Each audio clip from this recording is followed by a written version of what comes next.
Mene najbolj zanima, ker verjetno je pri odvisnosti ena najbolj pomembnih stvari motivacija. Mene sicer ne zanima na področju odvisnosti, ampak se mi zdi, da je podobno. Recimo, če lahko pokomentirate, ali pa Klemen, me pri tebi zanima, kaj delaš, oziroma je pri tebi avtomatsko, da te neka stvar vodi naprej, se moraš s tem ukvarjati, da iščeš voljo v delu, v stvarih, ki jih počneš, mogoče ne samo v karieri. Nekako se mi zdi, da v začetku kariere je to vse malo lažje, ker imaš veliko ciljev, te vsi te cilji peljejo naprej, potem pa, ko mogoče že enkrat nekaj dosežeš ali pa si bliže tem svojim prvim ciljem, kako tam vzdržuješ to motivacijo, voljo, ta drive, da te pelje naprej. Pa če mogoče gospod lahko še kaj iz področja znanosti v tem pokomentira. Hvala. To je bilo meni namenjeno? Vsem. Mini? Ne, vam. Jaz moram reči, sem zdaj pač v tej poziciji, da zdaj lahko zaposlujem mlade raziskovalce in asistente in tako. Ne?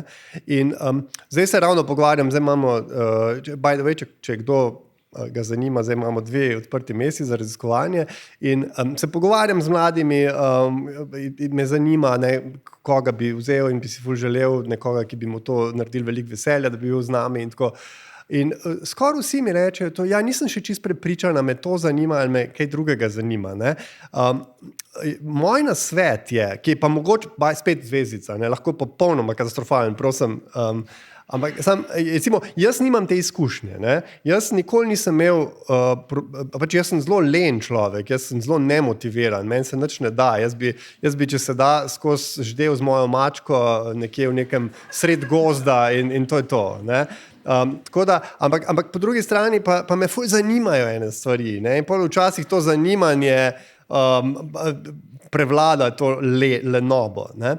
Ampak jaz nisem imel nikoli tega spraševanja, kaj pa mene res zanima to. Ampak vidim, da mogoče, ne vem, da to je zdaj med mojimi mladimi kolegi vprašanje. Ne? Kaj bi me to res dovolj motiviralo, recimo zdaj imam to neko delovno mesto za 3 leta, a bi to mene res motiviralo, da bi jaz 3 leta to počel. Ne?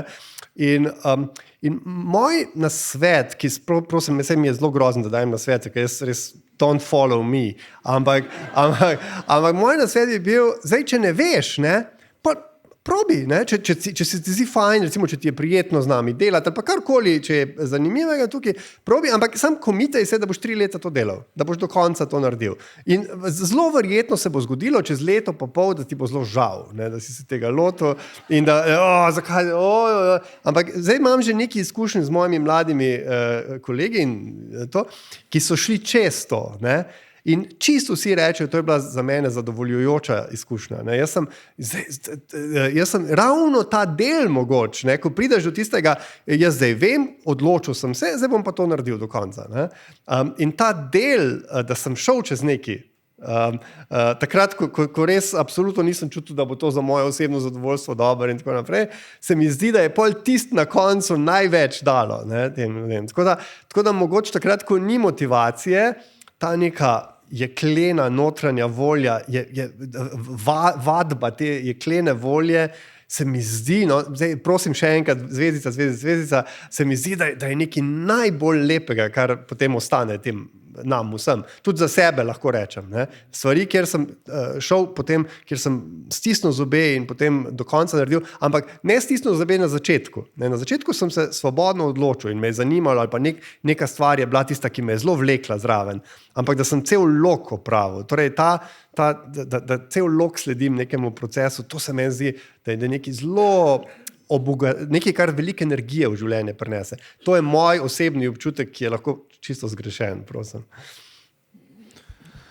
Ja, mogoče še jaz na hitro, ker je bilo postavljeno vprašanje glede motivacije, kje najdem motivacijo za delo pa ustvarjanje. A sem prav tako razumel? Približno, okay. Jaz sem bil, kaj gospod omenil, že recimo enkrat prideš do te točke, da si pogledal, da to pa je tvoja stvar, to razdelam, veš, da bi se tega razlotil, ampak takrat je nekako težje najdeti motivacijo, mogoče pa voljo, zaradi tega, ker si že prišel nekako do tistega, ne wow zlik, ampak nekje do te točke in potem, kaj ti bolj me zanima, če se s tem moraš ukvarjati, ti to naravno pride, ali si moraš dati neke nove cilje, večje cilje, kako delaš na tem, da te še kar naprej vleče. Ja, a lahko sam še en stavek rečem. V znanosti ni tako, kot si zdaj rekel. V znanosti je ravno nasprotno. V znanosti, ko prideš do ene točke, ta točka je v resnici, jaz nimam pojma. Jaz sem mislil, da ko bom tole zaštekal, potem se mi pa odkrilo vprašanje zavesti.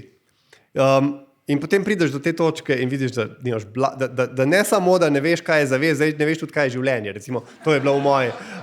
Tako v znanosti, če dobro delaš znanost, se ti samo odpira. Edini problem je, ko si že v srednjih letih in tako, da veš, da vseh vprašanj ne boš mogel zaključiti. To je veliko večji problem, kot pa nasprotno. Samo to. Ja, Sokrat je imel prav, ne? Vem, da nič ne vem. To se vedno znova ponavlja. In če se tega zavedaš, da nič ne veš, potem napreduješ, drugače pa ne.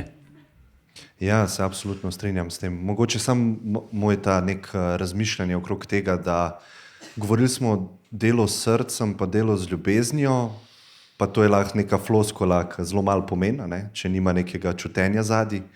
Ampak tako, razmišljam o tem, ko se sprašuješ, zakaj neko stvar delam, ne? Kad ta zakaj odpade, jaz mislim, da tam se skriva ljubezen. Ne? Kad ti narediš eno stvar brez, da si sploh postaviš vprašanje, zakaj to delam. Ne? In vsi imamo tako izkušnjo. Ne? To ni neka stvar, ki je samo izbranim namenjena. Ne? Ta izkušnja je umivanja zob. Ne? Ti v ozadju veš, da je dobro umivati zobe, zato da ti ne odpadli, da ne boš trpel v prihodnosti. Ampak ko zjutraj ti vstaneš, ti greš na avtomatizmu umivati zobe, ne? In ne razmišljaš vsak dan znova, zakaj to delam. Aha, ja, dobro je to delati.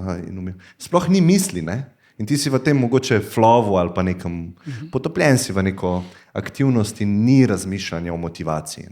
Ne rabiš motivacije, sploh ni v umskem, sploh ne kalkulira okrog teh stvari. Ne?